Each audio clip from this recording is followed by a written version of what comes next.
Bonsoir chers internautes et chers spectateurs. Nous savons que Malachie 4 est accompli, les mystères sont révélés. Aujourd'hui, nous pouvons distinguer notre droite de notre gauche. Et nous voulons cet après-midi aborder un peu le thème concernant les jeunes chrétiens. Alors, les jeunes chrétiens face à l'actualité. Nous ne pouvons pas parler des jeunes ni de l'actualité sans parler des réseaux sociaux. Et quand nous parlons des réseaux sociaux, nous parlons de WhatsApp, Facebook, YouTube, TikTok et autres, sur lesquels aujourd'hui les jeunes sont à tout moment. Ce n'est pas rare de voir un jeune accroché à son téléphone, son âme, son esprit, son corps plongé dans le fond de son téléphone. Et on ne sait exactement ce qu'ils font, ce qu'ils cherchent.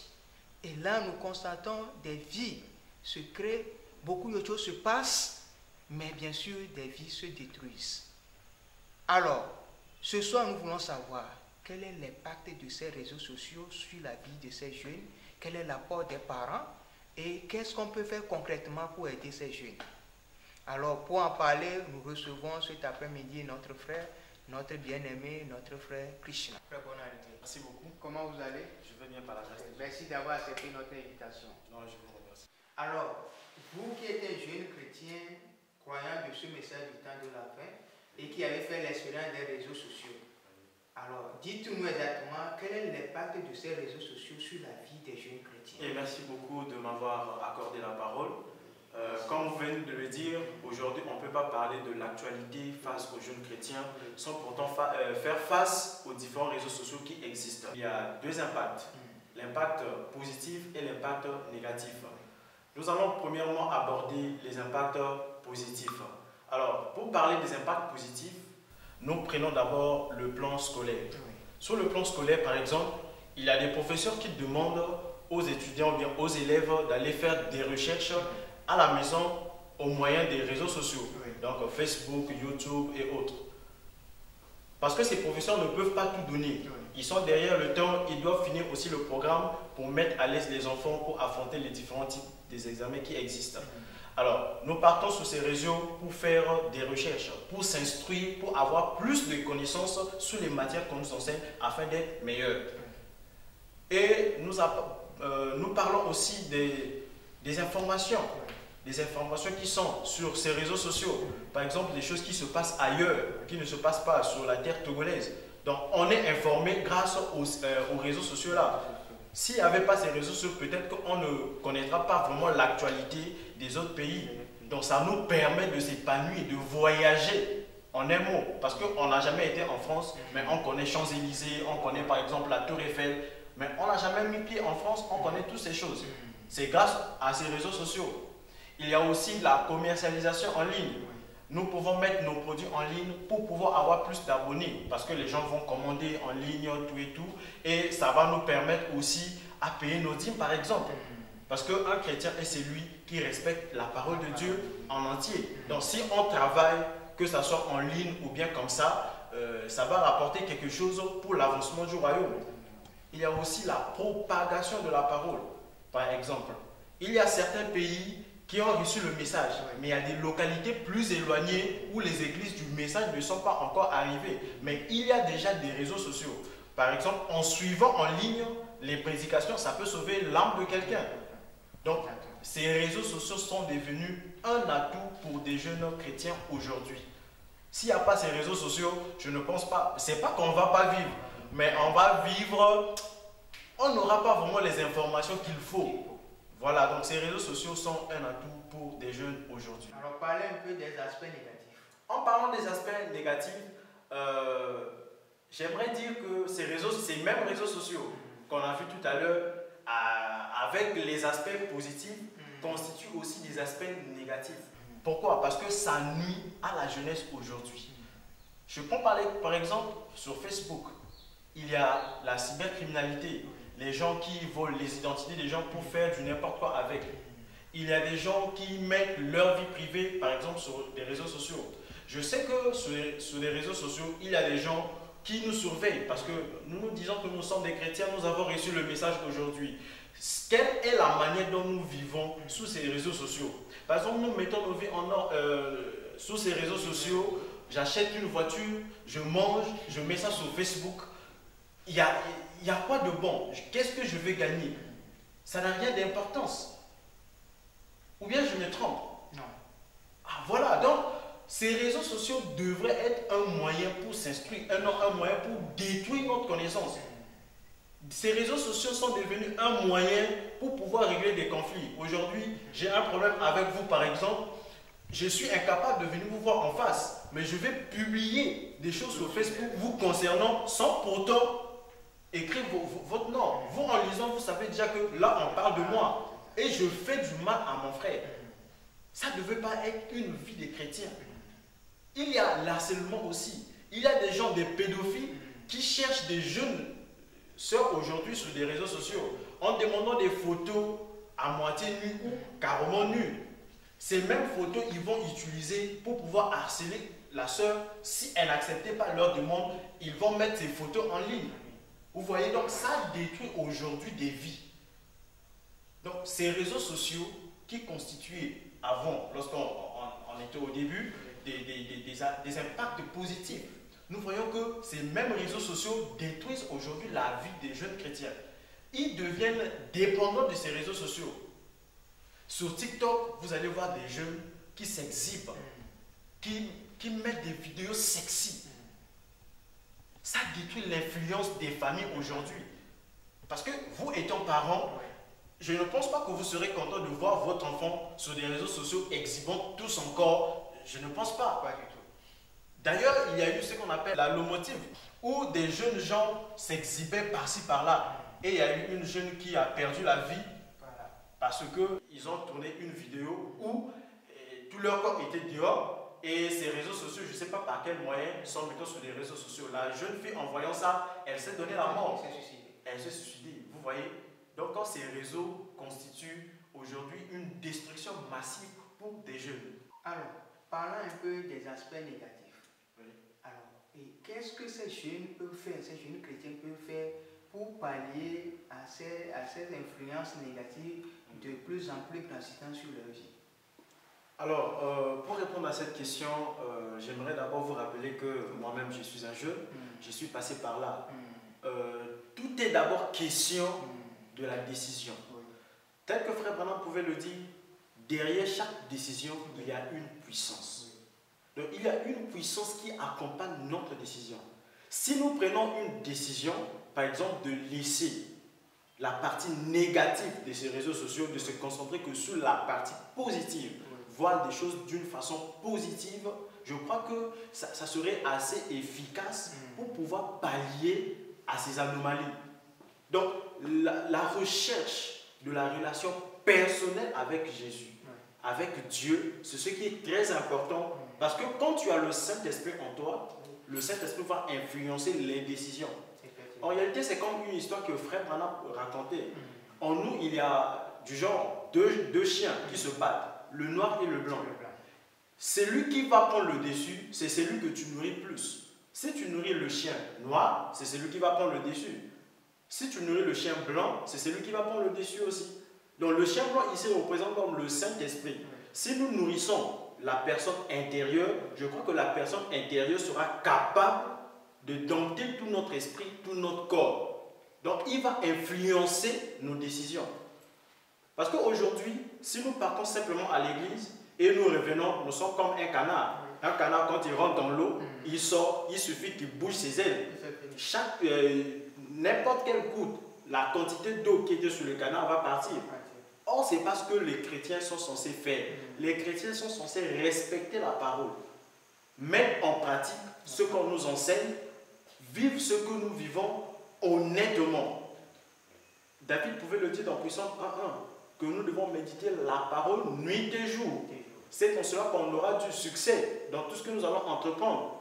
Nous sommes comme un arbre planté près d'un courant d'eau qui donne ses fruits en sa saison. Donc si nous disons que nous sommes des chrétiens, nous devons manifester les fruits dignes de ce nom. Donc nous devons recevoir l'influence du Saint-Esprit.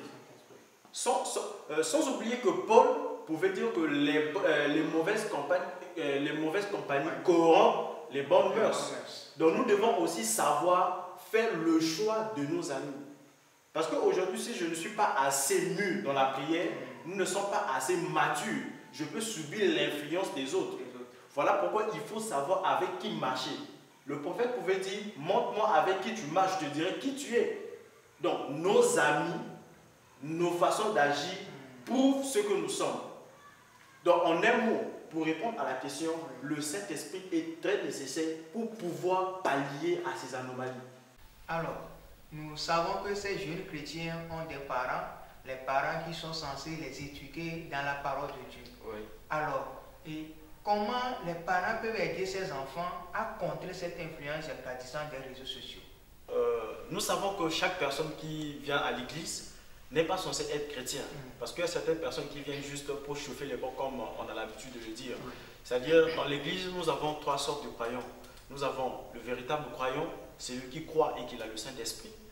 Nous avons le soi-disant croyant et nous avons des incrédules, des gens qui écoutent la parole mais ils boudent. Les enfants ont censé avoir des parents chrétiens qui peuvent les aider dans leur marche spirituelle. Alors si nous prenons au temps de Josué, il y a eu des influences parce qu'il y a eu certains parents qui étaient des juifs, qui étaient censés adorer l'Éternel, mais ils adoraient le Dieu Baal. Vous voyez? Mais Josué, voyant tout ça, il menait une très bonne vie et il adorait l'Éternel. Il a dit, moi et ma maison, nous allons servir l'Éternel. Il le dit dans Josué 24 au verset 15. Il dit, moi et ma maison. Donc quand il parle de lui et sa maison, il s'agit de lui, sa femme et ses enfants. Donc les enfants devaient subir l'influence de Josué et sa femme. Voyez-vous un peu? Les parents aussi sont censés dire comme Josué. Malgré les influences de ces réseaux sociaux, il faut bien noter qu'il y a aussi des parents qui subissent eux-mêmes l'influence négative de ces réseaux sociaux. Donc je pense qu'un parent qui subit déjà un impact négatif de ces réseaux sociaux ne peut pas aider son enfant. Qu'est-ce qu'il va dire? Parce que l'enfant dit, ce que tu veux me dire là, toi-même tu le fais sur des réseaux sociaux. Vous voyez? Donc les parents doivent d'abord être des chrétiens pour pouvoir aider les enfants à devenir aussi des chrétiens. Quand nous prenons l'histoire du roi Osias, il a été couronné à l'âge de 17 ans. Non, autant pour moi, l'âge de 16 ans. C'est Israël qui l'a choisi. Ce n'est pas qui s'est dénoncé pour être roi, mais Israël l'a placé comme roi. Si vous voulez lire l'histoire, il faut prendre 2 Chroniques 26. Vous allez à partir du premier verset en allant. Vous allez voir l'histoire. Pourquoi? Parce que ses parents subissaient l'influence de l'Éternel. Ils menaient une vie très pieuse. Voilà comment Osias aussi, dans cette atmosphère de la parole, dans cette atmosphère de la crainte de Dieu, il a grandi aussi comme ça. Donc il subissait l'influence de ses parents. Donc, pourquoi? Parce que ses parents étaient des chrétiens. Avec Frère Branham, il nous a parlé d'une histoire d'une femme qu'on appelle Susan Wesley. Cette femme avait 17 enfants. 17 enfants. C'est impressionnant. Impressionnant, oui. 17 enfants. Mais elle trouvait toujours le temps pour enseigner la parole à ses enfants. Frère Branham dit, elle prenait au moins 2 heures ou 3 heures pour enseigner. Mais avoir 17 enfants, il faut faire la lessive, il faut préparer. Elle n'avait quasiment pas de temps. Mais elle consacrait au moins 3 heures pour pouvoir enseigner ses enfants. Et nous avons vu les résultats. On a eu John Wesley. C'était un homme puissant dans la prédication, un homme de parole. Vous voyez-vous un peu? Parce qu'on ne peut pas compter vraiment sur papa. Papa va au boulot le matin. Parfois les enfants dorment encore, papa va au boulot. La maman, quand elle reste avec les enfants, elle doit réveiller les enfants pour pouvoir les enseigner la parole, pour pouvoir prier avec eux, leur montrer comment marcher, quel exemple à suivre.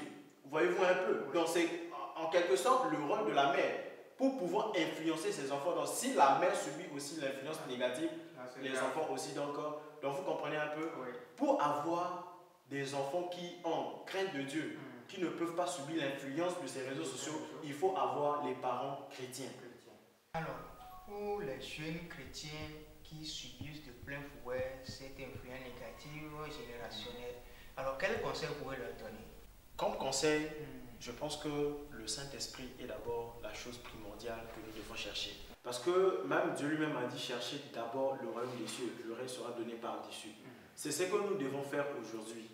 Nous pensons aujourd'hui être jeunes, nous devons être à la une, nous devons agir comme des jeunes chrétiens, des jeunes païens aujourd'hui. Nous devons savoir que nous sommes des chrétiens, nous ne sommes pas des païens.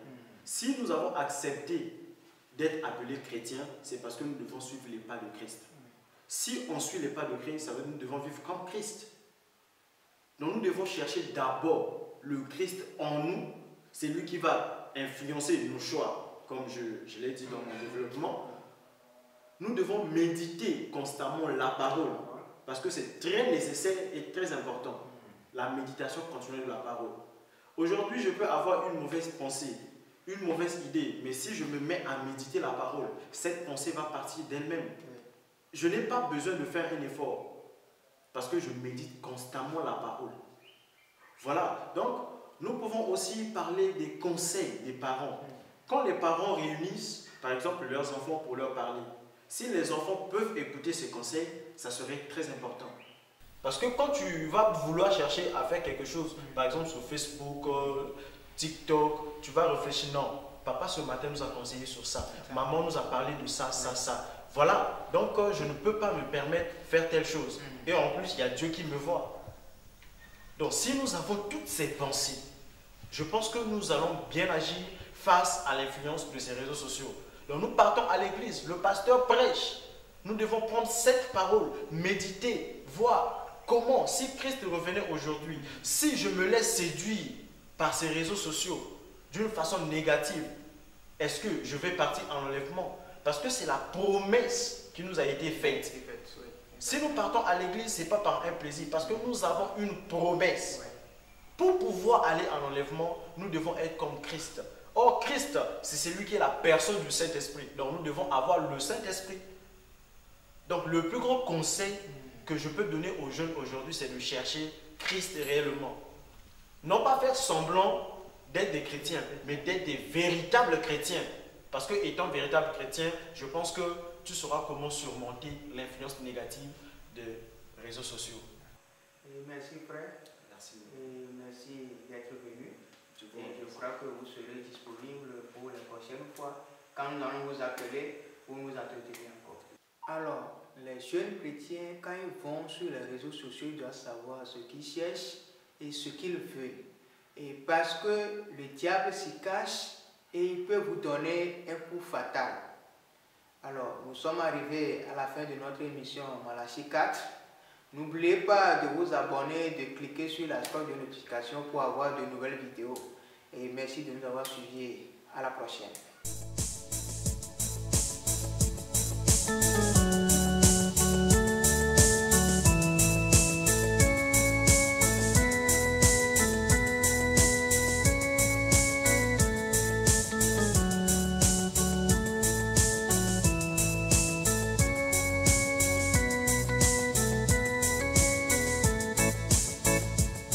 Applaud, y'a fait, applaud, y'a fait.